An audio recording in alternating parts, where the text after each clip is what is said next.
Okay, perfect.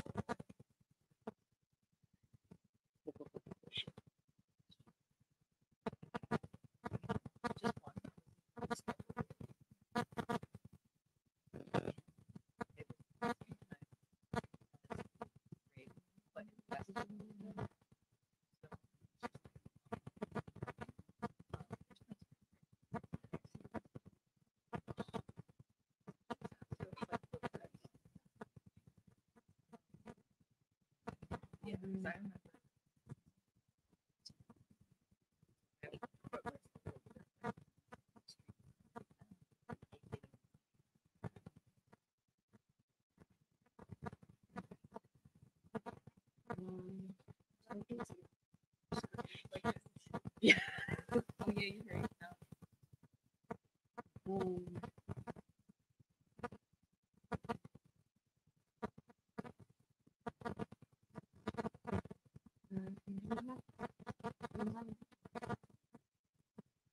Is it Nick?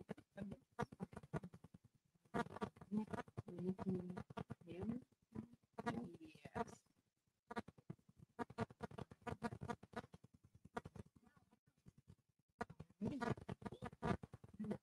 Yes. So that my face can be seen. Or at least part of it. The part that we're gonna get. Yes. All right, welcome everyone to Surviving Con with Social Anxiety and Neurodivergence. I am Melodic Blue. I will be moderating for everyone today. And we'd like you to meet your panelists. We have the lovely Jinxie Rose, Hi. the amazing Nick Lyle, Hey guys. MC Williams, Hello. and Tristan Gibbon. Hi. We do not appear to have Naomi with us today. We will continue on. We will forge ahead. Fingers crossed she'll come later. Before we get into these, we do have, as a disclaimer, there are some privilege factors that do impact what survival options are available to you when surviving DragonCon with social anxiety and neurodivergence. Those can be having a host hotel room, being a volunteer or an eternal member, because in those positions you do have additional spaces that you can get away to, or staying in nearby but off-site lodging. Being a local resident with good transport, being a local resident with limited transport, or being a long distance visitor who's not staying nearby.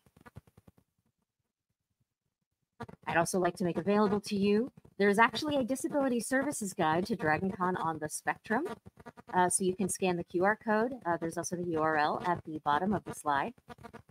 And you can have that added to your bookmarks because they've got some additional useful information there. I'll give you a moment to do that.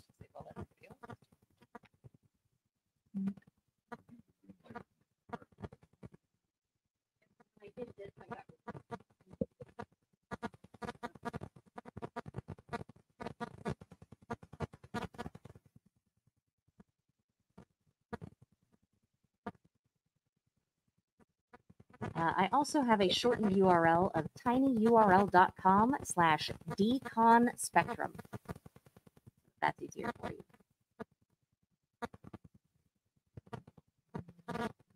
There we go. All right. So at this time, I would like to turn some things over to our panelists to first kind of share with them, or them share with us how they survive with DragonCon, and then we'll get into some Q&A. So start thinking of your questions as our wonderful panel starts sharing their experiences and perspectives. Anyone want to start in particular? Anybody excited, eager, ready to go? Feeling so brave over Who's the here. most awake? All right. It's been a long while since my kindergarten ADD screening, and I think my mom's response was, "No, he doesn't. We'll just punish him until he acts normal," which is fun. But I think for myself, surviving con, a lot of forethought goes into it. I try to pre-plan a lot of my activities, and I need to tell myself that it's okay if I need to take a break and miss those things that I want to do. and noting any triggers that I might have. Personally, if I drink too much coffee, it's not going to be a good day. So I decaffeinated myself for a month before DragonCon, which was very helpful. And I know that if I'm gagging on my toothbrush, I should probably find some chill time. A strategy that I use is to have an activity between myself and other people when going to an event or a social. So right now I'm on a panel. There's purpose for me to be here so I can talk to everybody as opposed to just showing up in a weird group of people that I don't know. Or like going to play Magic at the gaming hall, really good. There's like a whole set of rules in between me and somebody else, which is great for the social anxiety. A lot of years I was a medicate myself kind of person, but I would highly suggest instead see a licensed medical professional and going with their action plan, which is working great for me because I flew to DragonCon this year, and this is the first time I've been on a plane since 2008 because I phobic of that, and that worked out really well this year. So, hooray for me! Thank you. And after this, I'm going to have a lot of relaxation time to get ready for it. So that's my plan. Excellent. Yes, I'm MC Williams. I am a AAA battery. I am agender, asexual, and autistic. And you can imagine how much it bothers me that the last one is pronounced differently. I've been coming to DragonCon for 15, 20 years. So I've watched it grow, watched it change, watched it expand into different hotels. And from the very beginning, even before I knew I was autistic at the time, one of my biggest strategies for surviving is cosplay. Because with my very strong social anxiety, being in a costume kind of gives me excuse to myself to not have to be myself and to not have to worry about those things. I don't have to worry about, am I being weird? No, I'm being a monster. Mm-hmm. You know, or is everybody looking at you? Of course, you're a monster. It's a nice costume. Thank you. It's an awesome costume. And so it makes a lot of the things that I normally worry about instead things that I look forward to. And it makes it a nice little switch and lets me get out of my head. And I definitely want to reiterate, having a plan is a fantastic thing. My wife and I will go through the DragonCon app as soon as it drops, and we will start way too many things, and then start comparing where we have overlaps, start trying to get things down, whittle it down until we finally actually have what we're going to do Probably. Oh, sure. My one of my secrets is that I've been volunteering actually for 15 years now. This is my 25th DragonCon. Hot days. Yeah. I was here when we were still going on 4th of July. You thought the heat is bad now. But with volunteering, I'm able to be very intentional about what I'm doing and the space that I'm in. I found a track that feels like home for me, and so I'm always able to be near the things that I want to see, that I want to be a part of. But as a volunteer, I also am able to step away into the volunteer village because over the years, the volunteer program for DragonCon has continued to grow, and the amenities and the support for the volunteers has grown. And so they are working really hard to make it a better experience for you when you're volunteers and to try to take care of their volunteers. I will also use my gamer headphones because I can still hear. They're not fully noise canceling, but it helps muffle the roar, especially on Saturday of DragonCon when everyone is here. Yes. Hi, everybody. I'm Jinxie Rose. I'm a crafter. I'm a gamer. I'm a ukulele playing mermaid. I'm also autistic with ADHD and high intense social anxiety. Lots of the issues. But my main thing is kind of echoing what everybody else says. I look at the app immediately when it drops. I start starring things, way too many things. then when I get my schedule for any of the panels I'm speaking on, I start deleting those things. I'm like, well, obviously I cannot make that one. A lot of mine, I also have mobility issues. I have a pelvic vein disorder, not to get too TMI, but my legs just decide not to work sometimes. So I can have all the good intentions in the world and be like, yay, I'm going to go do all the things. And my legs are like, that's cute. No, you're not. So a lot of times I have decided in the last, this is my 14th DragonCon, that I need to give myself a lot more grace than I used to, because I didn't used to have to worry about mobility issues. So if I want to go do all the things and I cannot do all the things, it is okay. Grab a coffee, go up to your room and relax. So that's been rather helpful to kind of retrain my brain out of that. I also have fidgets that are cute, chewable jewelry, and my loops. These are little fantastic little earplugs that are helpful. Loops are a fantastic resource to dull the noise of DragonCon, because it's everywhere all the time until Monday. Through Monday, sorry, into Tuesday. Yes. Yes. Loops, and they have a variety of colors and different dampenings. Not sponsored. But also one of my things is when I get the intense social anxiety, there are levels of most hotels that people do not traverse, or they traverse less. So I pull over, have myself a cute little panic attack or a hyperventilating session, take my inhaler, and then chill. Like Hyatt, you'll usually see me in the ground levels of the Hyatt. Found a couple of places in the Westin. That was a nice little corner. Marriott, the Marquee level, when the DragonCon store and Walk of Fame are closed, are fantastic just to chill. Drink lots of water, because apparently if you're dehydrated, your social anxiety can go up higher. So that's fun and cute for people who love to drink coffee. Your turn. So I'm Nick Lyle. I'm a licensed clinical mental health counselor and certified dialectical behavioral therapist. So I work with a lot of people on, neurodivergence and social anxiety and stuff, but I also have ADHD, autism, and dyslexia myself. And so it hits very close to home. And so one of the main things that I like to do to really to regulate myself at DragonCon. Can you guys hear me okay, by the way? Yeah. Okay, cool. To really regulate myself at DragonCon is to take time to put both my feet flat on the floor, take a deep breath, and check in with myself. Because I have the kind of ADHD where I am very sensory seeking. And so I thrive at DragonCon because it's loud, it's colorful. I'm almost always in cosplay because I'm like a cosplay therapist. I'm also nocturnal, so I could not do it this morning. But you're in a costume. There's people all around you. You got probably contacts in your eyes, uncomfortable shoes on. There's like so much sensory stuff all the time. And I love that. And I thrive in that environment.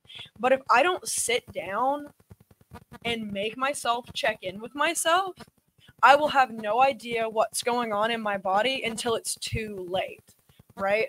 I won't know that I'm hungry or thirsty until I'm lying on the ground of a Waffle House at 2 a.m.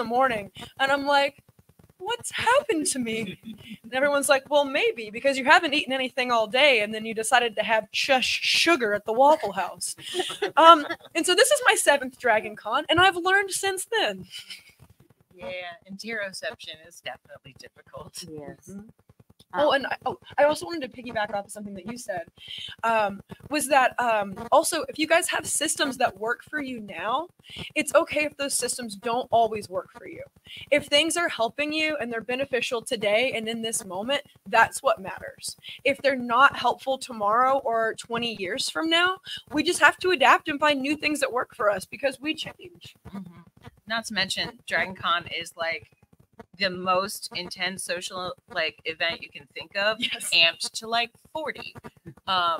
So yeah, So even if you're normal, like this usually helps me in the social environment. What do? Like this is the Olympic level of social meat reading.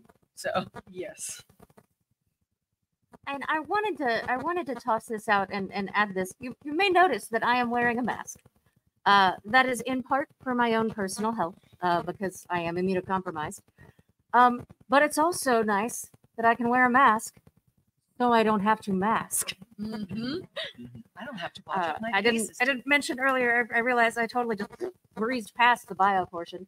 I have ADHD. Wasn't diagnosed until my 30s. That was fun and eye-opening. And I also am a parent of a son. There we go. We're on a gender journey right now. It's great. We're having fun. But I'm a parent of a son who has ADHD and autism, and my partner's autistic, and we all have different flavors of neurodivergence that sometimes work really well together and sometimes they don't. So it's all a fun adventure. Spicy. All right. So do we have any questions for the panel? Sure. Yeah, coming to the mic's helpful since it's being recorded. Yeah. Hopefully everybody can hear. Okay, I was wondering on some of your opinion, perhaps on what the burden should be on apparently, like in terms of like sort of like the sort of people with needs themselves versus the sort of convention as an organization versus sort of the general public in terms of like rules following or like accessibility sort of like guide and like good practice. I can start. Yeah, Well, yeah. The world in general is unfortunately not set up for neurodivergent people. And so I would say we always have to be our number one advocate and our number one hero. And like that is the main thing that I talk to people about in therapy is finding what works for you, knowing you better than anyone else can know you, because we really have to learn how to build a life and a world around ourselves that we can thrive in, because it's not given to us naturally. And I love that there are accommodations and supports and stuff at this con, and we need to just continue putting effort into that and continue bringing those up. But yeah, I would say I would not punch the mic. I would say ultimately, yeah, we've really just got to be our own advocate. Yeah, there are several good avenues at this point to try to get that feedback in places where you know it's going to be heard, so that the con A is aware of what the needs are that aren't being met, and B, so that they actually feel the pressure to meet those needs now that they know that they exist. If there's anything specifically with the track or with the panel, feedback on the panel on the DragonCon app is great. We do read that. We read those comments. We see all of them. If there were audio issues or if there were line of sight issues or whatever, that's a great place to put that, and it will get seen. There's also a couple of Facebook groups, one specifically for DragonCon with disabilities. There's also the main Facebook group. All of these are good avenues to post critiques and feedback in order to make sure that the people in charge see it and maybe are pushed to make some changes.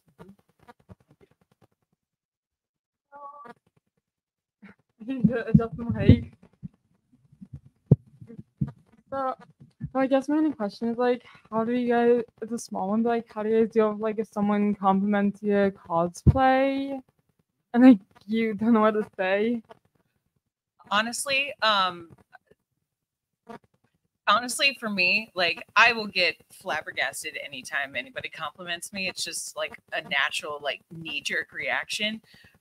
Where usually, if somebody compliments me, like if I'm in a cosplay or a cute outfit, usually I'm like, "Aw, thank you." I try really hard to wrestle "aw, thank you," and usually that is sufficient. Because usually on the inside, I'm like, social person is complimenting me. What is my face doing? Thank you is usually what I do. Yeah, my default is I have scripted ahead of time. Whatever the character is, a pose that character does, Mhm. and then just thank you very much, in almost the exact intimate every time. Thank you very much. Thank you very much. You'll hear that over and over from I'm me. stealing. And so yeah, that pause, that pose gives me a chance to get my brain catch up and track, get rolling, and then once I'm posed, I can then my mouth's working again, and it seems to work out pretty well. Yeah, I love that rehearsing that both the phrase and the pose, because then you're not just like eat. Yes. And I think if you want to, I mean, even non-verbally, you can just do a nod, or I'm a big fan of this one. Yeah. Yes. Give him a little thank you. Yeah. Solid thumbs up. Yeah, thumbs up works. Sweet.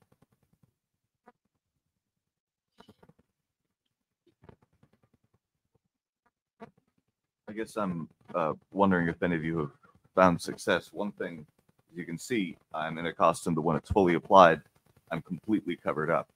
And it's always sort of helped me feel like I can be alone while surrounded by people, because they're not looking at me, they're looking at the costume. Like once I met somebody who I had met previously in the day while not wearing a costume, and he was like, "Oh, hi, it's a great costume." I'm like, this is the second time we've met, but to him it's the first time. Have any? I understand that certain issues, sensory issues, might not be able to do it, but have any of you tried that? Any found success with that type of thing? So I feel uniquely qualified to answer this.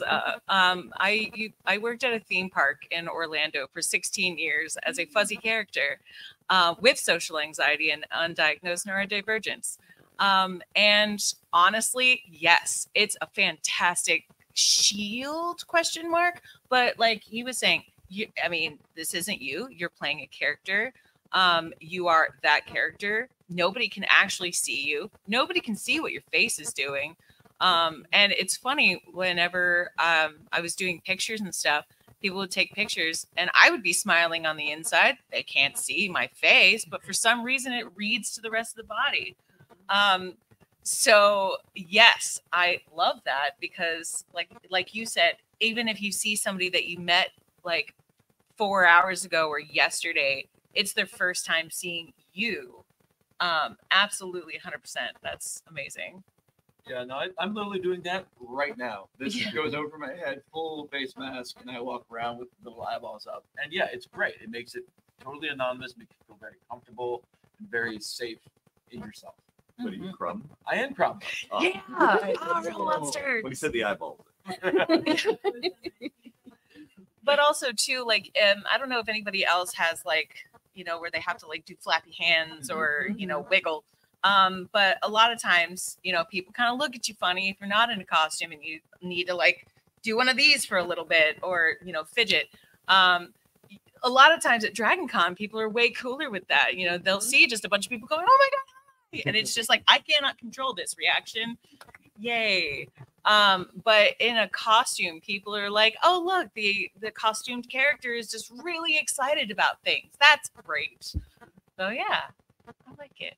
Yeah, I think that's a great question. I had my first experience with that really last night, actually, because I was Spider-Man and I actually had like the full mask and face shell for the first time.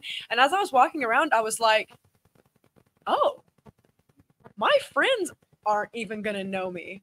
And I was like, I literally got in the elevator and I was like, "Just so you guys know, I'm smiling at you." And everybody just started laughing. And it was such a great moment, because I was like, this is great. Like, I don't have to mask. I can just be cheesing under here. Thank you very much. And it's not cosplay related, but to piggyback off that too, I bartended for a long time, and when everything opened up after COVID and everybody had to wear masks, it was like the best year of my life. I didn't have to smile or anything. I could just talk to people. It was good. I loved it, except that I couldn't hear anyone because apparently I need to see your mouth move. Yes. I didn't know that about myself. Yeah, I learned sign language, but I also was just like, I can't see your mouth. For some reason, if I can't see your mouth, I can't hear you. That's weird. I need the world to exist with closed captions. I need just a cart captioner with me at all times. New things, yes, please. Also, to piggyback on the cosplay thing, did you know sometimes stars come to cons in full costume because nobody can recognize them, so they can experience the con without like outing themselves or whatever. Yeah, and then they Wicked get to feel safe. Right. Yeah. It's fun. So there's a good overlap there. I like your sparkly nails. Thank you. Seth Green was talking yesterday about doing that and struggling because his voice is so distinctive. Yes, it is. And trying to find ways to disguise his voice in ways that weren't characters so that no one knew it was him. Yeah. That's great. Man, how do you catalog all that in your brain? Like, no, I can't do that voice. I already did it. Dang. Not me, and not any of my characters either. Can I do a French accent? Oui. Oui. No. Does anybody else have any questions? I can repeat the Totally question. fair. Yeah, we can repeat it. Absolutely. Yeah, you. Okay, so this is my first DragonCon, and I've been to other conventions and stuff, but much smaller, like DreamHack, for instance. I can navigate through smaller events. Being this was my first one, my mother unleashed me in the art room, and I found people. Now, I've known for a long time I have ADHD, recently finding out about autism, and my mom going, oh, this makes so much sense. And me going, my kid has autism. How did I not see this? Right. So for me, it was because I don't like people. I'm a content creator. I do great with talking to people because I can't see them. Right. So I'm fine. In person, no. I do not like people. I found that I discovered my way of finding when someone is more neurotypical because then I feel awkward talking to them. Yep. But yet when I find neurospicy people, I'm like, conversation. And I told my mom yesterday, I said, my ADHD is unhinged. I don't understand what is going on right now. And she looked at me and said, you're overstimulated. And I'm going, how do I pull myself out of that or see that sooner or find a way to navigate it quicker so that I don't end up in a situation where I'm having a full blown like freak out. I need a quick exit. Get me out of this building. I need to go outside. Great question. Yeah. The accommodations that people have already mentioned, such as like earplugs or noise canceling headphones help. Having something that you can kind of like stim with to get some of your anxious energy out of your muscles and into your fingers can really help. I actually found an interesting thing too with the Spider-Man mask was that actually helped because my vision went from all of this to dialed in, and the like dialing in with looking through the like eye holes of the mask was actually really helpful, and it also helped dull sound too. So stuff like that can be super helpful. So that is something I've been having to learn a lot, just because a typical problem with people with ADHD and autism is that they don't have that interoception. They can't like look into themselves and go, I'm thirsty, I'm tired, I'm already anxious, I haven't eaten today, and it's like 7 o'clock at night. So a lot of times I have to have like not scheduled times, but it's just like, stop. Have I done anything to nourish my body in the last 3 hours? Even if it's every hour I have a check-in, it's still like, okay, the last time, did we have a snack? Did we do anything? Have we taken our meds today? Yep. And so at DragonCon, this is again my 14th DragonCon, and it's ebbed and flowed, got bigger, smaller, throughout the years. This year is intense. I can legitimately say that the attendance this year is more than last year. Just navigating the halls.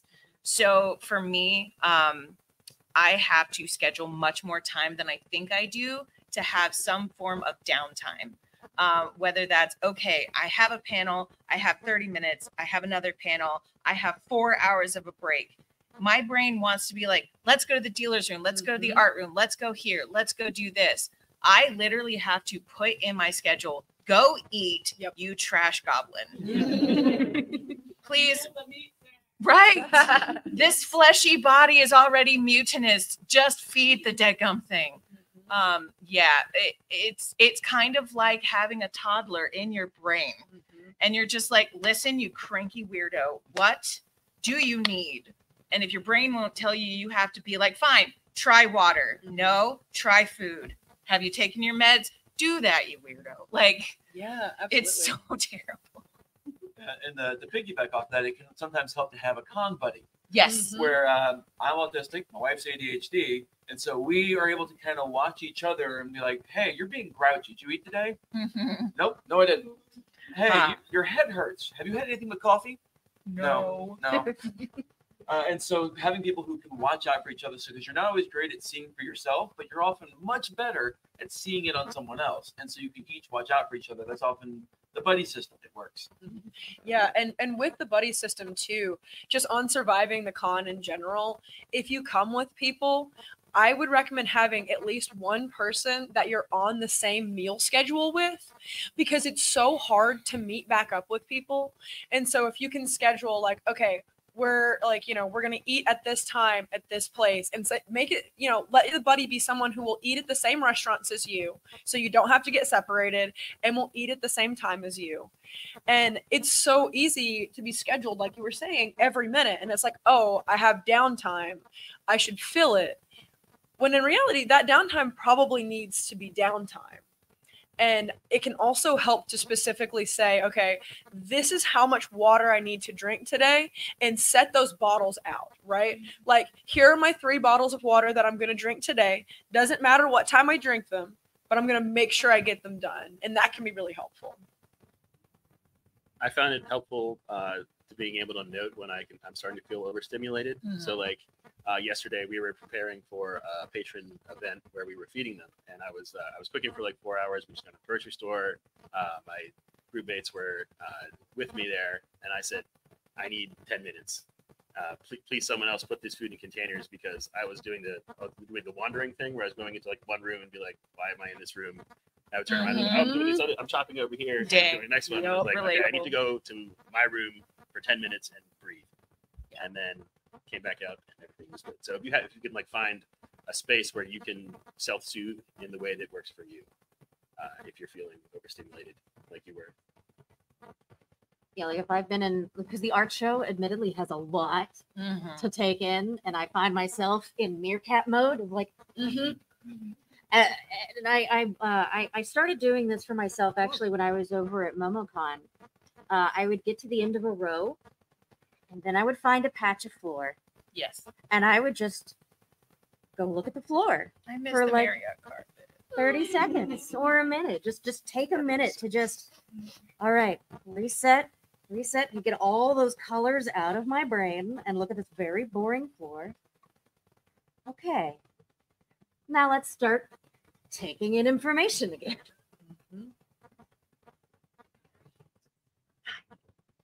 Morning.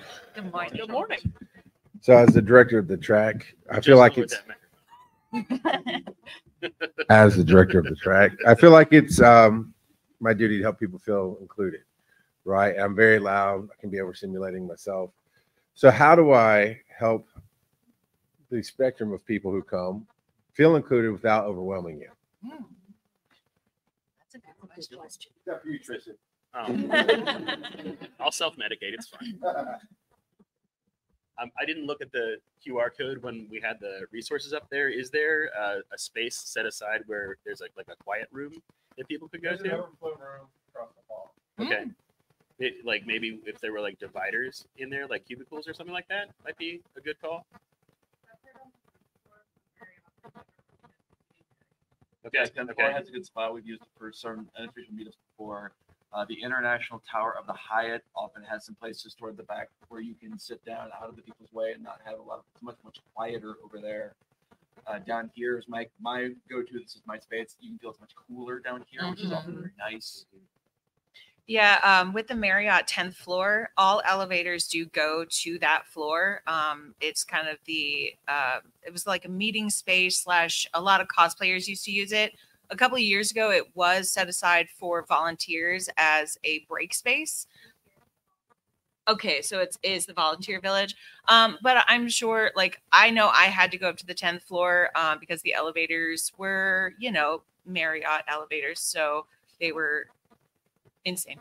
But it was very nice just to like have a moment where I wasn't around like 50 other people just for a moment. I understand what I'm getting into. It's my 14th DragonCon, blah, blah, blah, blah.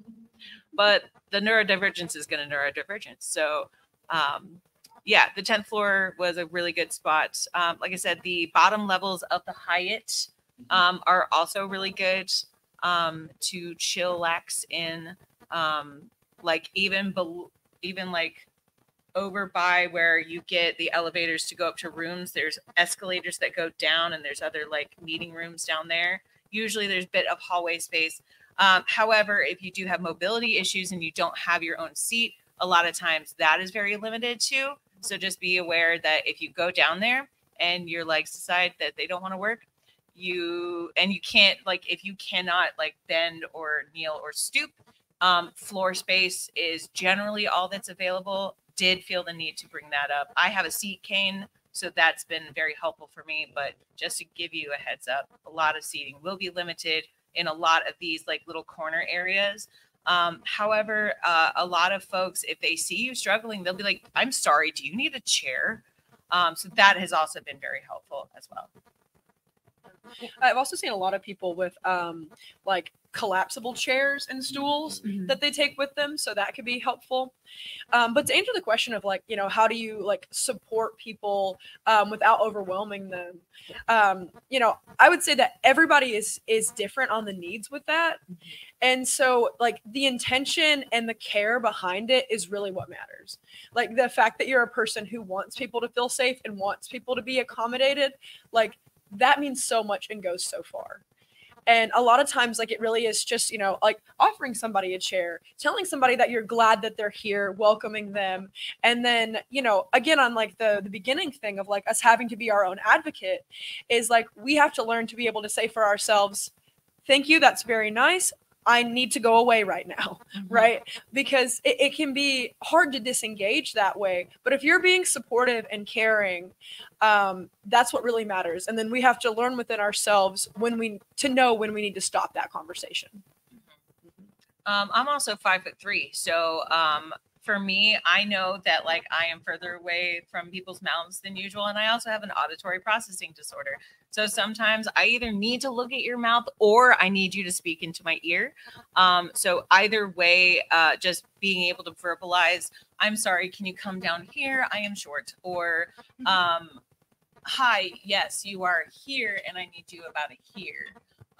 So just honestly being welcoming, accommodating, and open, and do not take it personal if somebody's like, hi, you're really close, please back up. Yeah. Because sometimes that's all we can do is just be like, back up.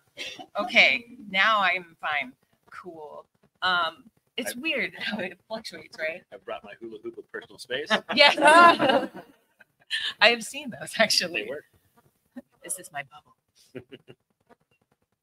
Yeah, I mean, a lot of them just being willing to ask the question goes a long way, because someone who asks is someone who's willing to listen.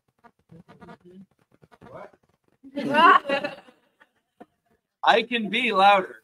and you know, you can build your cosplays to help accommodate yourself. Like if you know you need more personal space, maybe wear a set of wings or a big hoop skirt. You know, like there are things like that that can be helpful. And officially, Disability Services does not have a space. Like we don't have an official designated quiet room area at DragonCon, because DragonCon uses every single possible inch of the space we have available for content. So that is why we have to look to these places. It's like where's there less traffic at a certain time of day. I still think we could benefit from some official quiet room spaces in DragonCon. So that's definitely some of that feedback that we want to try to get out there. And because we have great things with these stickers from Disability Services that help, without necessarily even saying what your condition is, help convey, I need a seat in line, end of row, or if I'm in my wheelchair, I need wheelchair seating. Yes, there's not as many right now that can help communicate what kind of accommodations you need. And I think that's definitely an area where we could grow. And I know the Disability Services is also a department that's needing in volunteers. So might be a good opportunity to jump on the nothing about us without us and try to drive that change ourselves. You look phenomenal. Yes, Thank you look amazing. you. Are you Mothman? Yes. Yes. So sorry if this was asked already because I came late. The time blindness was real today. I feel that. So how do you manage like FOMO and making sure that you don't become overwhelmed?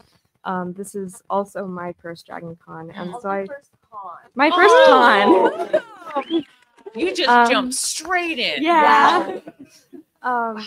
Yeah. So I mean, I want to be like seeing everything and taking advantage of everything, and I don't want to miss out on anything. And also, by the end of the day, I'm like, oh, I'm so fragile.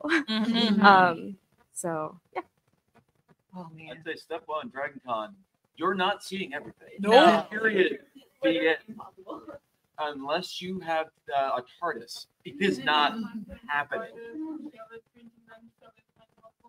Yeah, something. Stunt doubles. Stunt doubles. There are things happening all the time at like 8 different places. It is physically impossible to see it all. And so that is step one of letting go, of realizing I can't see it all. Okay, what is my priority? And that's one of the things is I'll go through my schedule and I'll start building out, or what are the things I care about most? And so like the ones where I have, when I'm starting it, I'll have one time slot that has 9 things. They're all fine. I'll have another time slot where I have 1 because that is the one I want to go to, and that is the one I'm going to make sure happens. If other things need to drop out, fine. And that way, visually, I can see the ones popping out. These are the keys I don't want to miss. These are the things I absolutely need to do. Yes.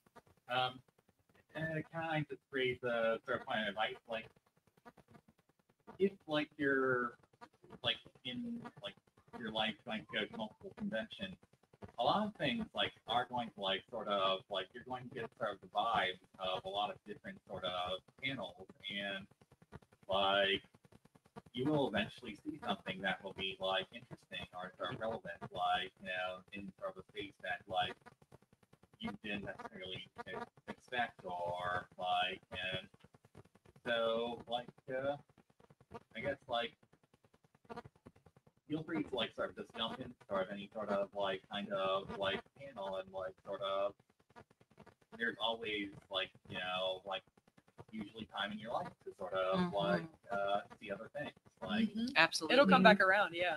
Yeah, and keeping with the list idea, if you write down a lot of stuff that you were trying to go to the same time slot, and if you think maybe you're coming back next year, circle the ones you missed and try a different route next time. Could be a good reason to come back. It's also really helpful, like they were saying, to make a list, kind of have mentally planned, but it's also really good, again, to do things with multiple options. So like if you show up to a panel and it's wrapped around the building twice or 3 or 4 times, like out on the street, down the whatever, there's a lot of times I will walk up and go, I'm sorry, what? Who is this for? I'm going to miss that this year. Or you'll get out of a panel, you'll do that check-in with yourself, and you're like, okay, the next thing I want to do is at the West End, which is at the top of the hill. Do I want to go to the top of the hill? And if you don't want to go to the top of the hill, like, okay, what else do I have starred? Oh, hey, this one's in this hotel. I just have to go downstairs. That's nice. We're going to do that. So giving yourself those multiple options.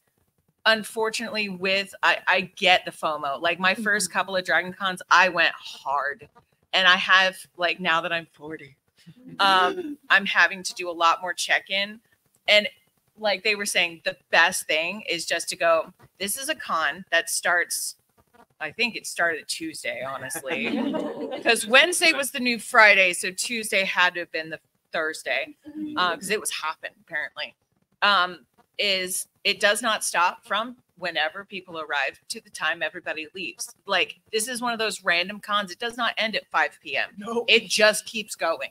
And you can very easily never sleep again.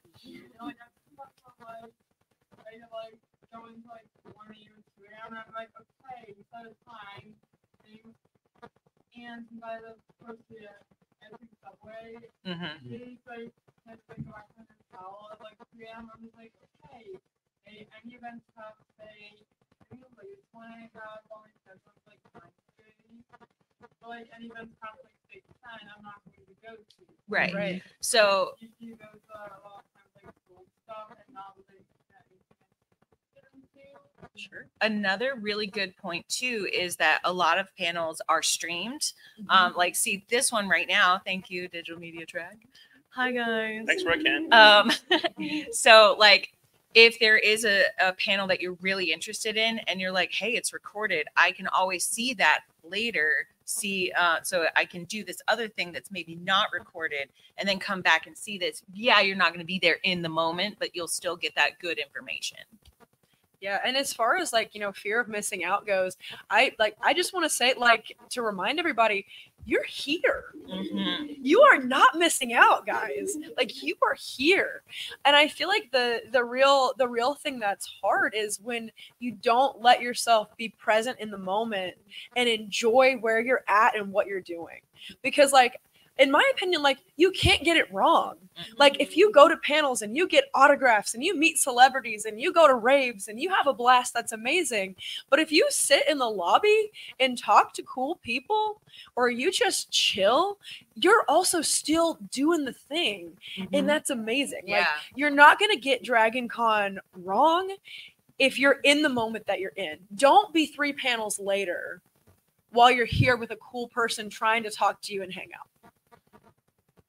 The only wrong way to do DragonCon is by doing the things that will get you kicked out. There you go. Anything else is fair game. Yeah, and honestly, DragonCon is so unique in that the con is everywhere all the time. It's not just in the panel room. It's not just in the ballrooms. Like, it's everywhere all the time. The swag and seek everywhere. Like, it's a fun scavenger hunt. I got a DS9, Deep Space Nine, Star Trek 3 books collection randomly in a swag and seek. I was like, these are mine now? Okay. People are doing the good swags. But like, honestly, if you ever just find yourself overwhelmed and overstimulated and you're like, I can't move, pull back and just watch, because you will have your own DragonCon parade. You will have just crazy random happenstances. Like, suddenly yesterday there was a fleet of Weird Al. It was like a fleet of Weird Owls, and and they just kind of walked by. Some of them had boom boxes, a lot of them had accordions, and I was just like, "You were one of them." I was just like, "Okay, we have an army of Weird Owls." Okay. Or like, you know, the running of the T-Rexes randomly at the Hyatt the other day. Or was that here? I actually don't remember. Like, okay, yeah. So like, you never know what kind of, and it's all so meme worthy too. So like, part of the DragonCon magic, honestly, is you'll see somebody make a meme and be like, I was there that night. Oh my gosh. You know, like you just never know. Like, there was one year at the Sheraton, before it was the Cortland Grand, like a speaker caught fire, and within 3 hours somebody had made a speaker costume with little flames on it. I came from the Sheraton, and it was such a meme. Like, within 3 hours, like, it was such magic. You don't know what is going to be meme worthy or memorable. And like, no 2 DragonCon experiences are going to be the same, because it is a constantly moving beast, honestly. Yeah. Like, Cult of John, you know. I got to watch that one form firsthand. It was so much fun. Oh, that was a great one. Just starting out vandalizing one poster and now. Right. I think we have another question over here. In terms of me immediately turning around and coming up, I saw something last night at one of the dances, the ray gun. Right. Yeah. Right. I've seen a bunch of the Turkish guys, you know, like, it's just like, hey, I know this. I understand that reference. We will wait about 7 minutes. Oh, cool. Tight. Actually, one of the oldest pastimes of DragonCon is in the hotels that have that don't necessarily require you to use a room key to get up to certain levels. You just get up to a certain level and you can just sit there and you can watch like a happy little vulture. Yes. And it's awesome. And you get to absorb all the cosplays in the crowd without having to be in the middle of all of them. As long as you don't mind heights. Yes, as long as you don't mind heights. Yes, outside of the con suite is a very traditional Yes. place for this.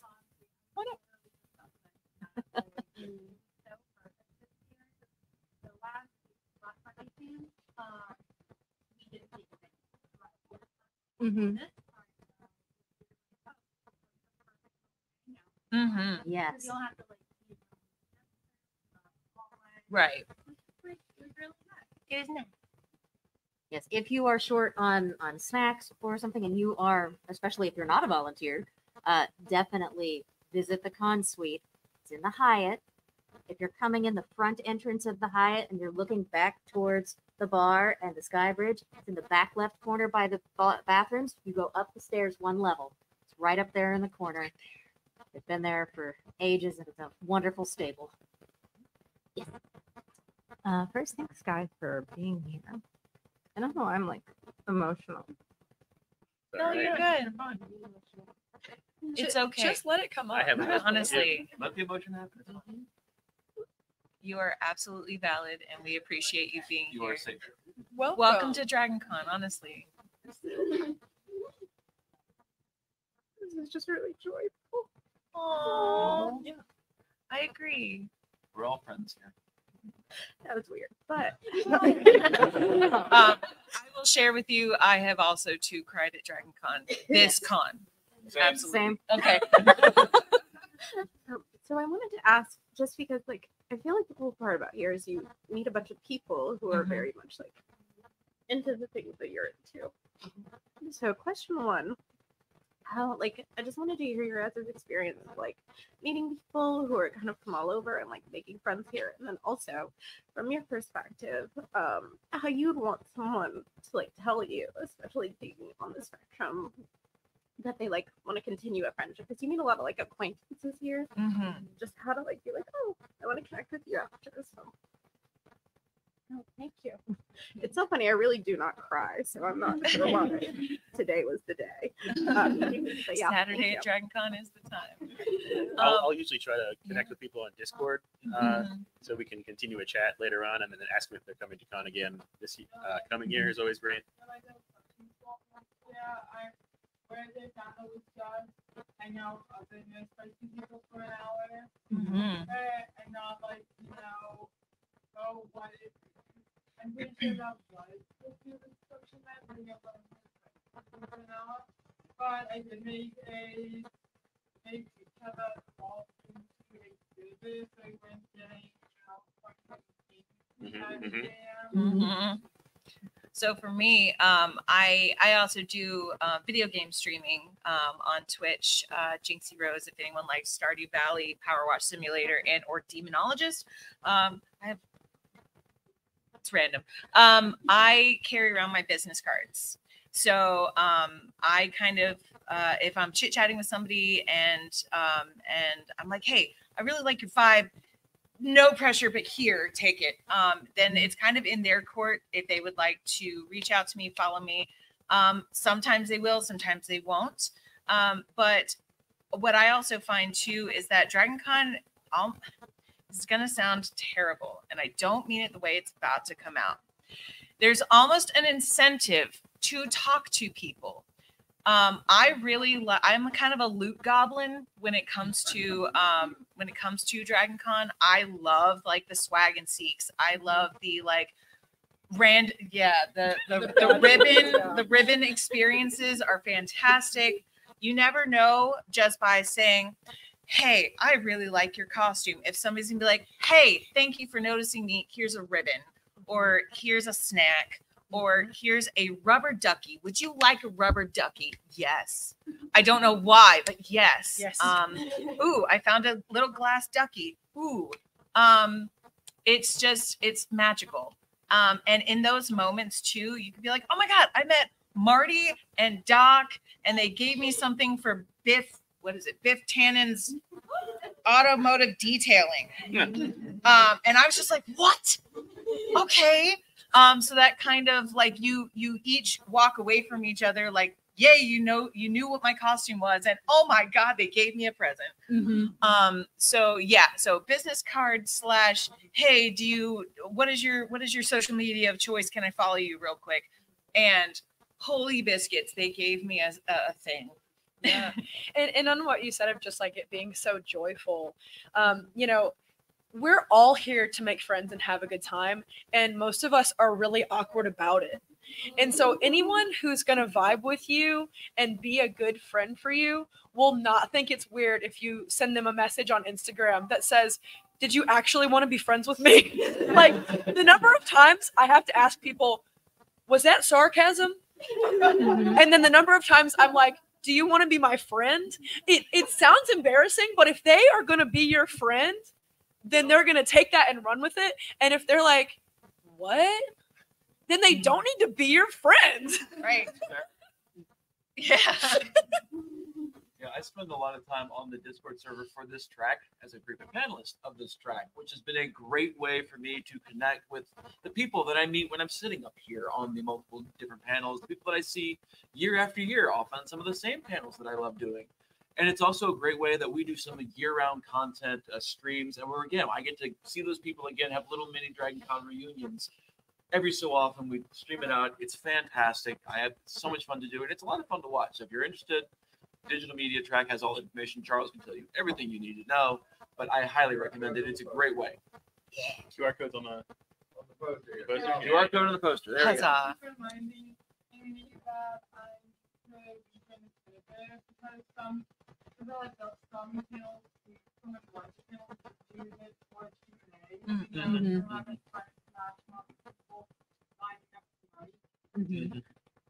So I think we have time for one last quick question. Yeah. And then we'll go into a little bit of quiet time to just have a few moments to recenter before we head back out into the con. Okay. Well, I just got to check the time. Actually, it is the afternoon now. Good afternoon. Yeah, good afternoon to you too.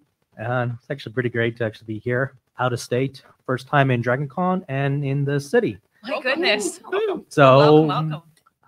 Yeah. And I'm actually quite surprised that you say that this year's is intense because I'm like, is this a usual thing? But I'm like, okay. Not first time convention, but I think the first time in an outdoor convention. That's one of the things I wrote down on my phone as a question but I'm also pretty much wanting to talk about being a person in the spectrum who actually learned later in life, where I pretty much grew up where like, okay, I'm a strange person, fella, but I pretty much got to mask that to act normal. Feels like I'm always under the skin. I'm quite stiff. I'm quite like robotic, as people say. So one of my questions I have, since now I'm actually here with other people where I don't have to feel like I'm normal. I don't have to like do the, what is it, an exhibit for like business to try to network. So my question I wrote down is, what tips and strategies do you suggest for people to become comfortable and feel at ease while in a public convention? I think I wrote that down because I'm quite surprised that it's not just one place, but actually downtown area, multiple venues. Yes, 5 host hotels. Yeah. Yeah. 5 host hotels plus the American Smart. Yes. Yeah, DragonCon is such a unique beast. Like I was saying earlier, you're right. Usually it is in a convention hall or one hotel ballroom, and we have 5 hotels, most of downtown Atlanta, up and down hills, all like the entire hotels as well. Just it's its own beast. What was the question? No worries. I could write it down. Yeah, one of the nice things about DragonCon specifically is that because we do have the 5 host hotels, different tracks are in different places, and so you've got your niche, and so you can go find people. Do you want to talk about the Starship Enterprise and all of the details of it? Right across the hall, they will talk your ear off, and they will love talking it. Do you want to go talk about the intricacies of a dice mechanism system for tabletop RPG? Head over to the gaming table. They're going to want to talk about that. So if whatever your niche is, it's here, and if you go find those people, they want to talk about it as much as you do. Okay, find people with interests. Pretty much wrote down like, becoming comfortable and feel at ease, especially if someone still feels like they're in public, so they have to act quite stiff. you have any specific strategies for that? I think what helps me with DragonCon is being able to look around and go, I am not the weirdest one in the room. Honestly, that helps me because I feel like such an alien in most of my interactions with most people. So at cons, when I see just grown men, women, they, them frolicking around hand in hand, I'm like, yes, yep, I am good here. Yes. Or thinking of myself like I'm kind of on a D&D adventure. Like, all right, traveler, we have our backpack, we've got our water and snacks. Let's go adventure. And then just kind of like thinking of yourself as your own like hero in your story and walking around going, what is the adventurer going to deal with today? That also kind of helps, even if you're not in costume. Yeah, or I also like sometimes if you don't want to go full-blown costume, casual cosplay can be a really nice thing to do. Like tomorrow, because it's the third day and I'm getting tired. I'm going as Dionysus from Percy Jackson show, which is just a shirt, a Hawaiian shirt, cargo shorts, and flip-flops. I will be comfortable. Comfy cosplay. Oh, I do have a Diet Coke that we carry around. Full of Cabernet. Well, yeah, whiskey, but yes.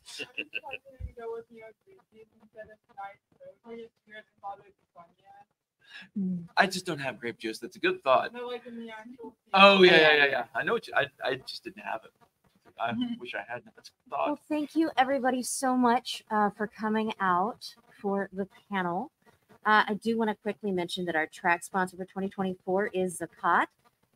For over 22 years, they've been empowering lives through disaster relief, food distribution, orphan care, and more. And their top-notch ratings from Charity Navigator and the Better Business Bureau Wise are giving, or BBB Wise Giving Alliance means your contributions are going to make a difference. And if you want to support that, you can go to zakat.org.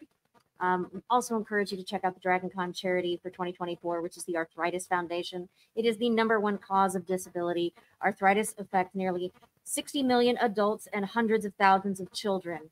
DragonCon matches up to $125,000.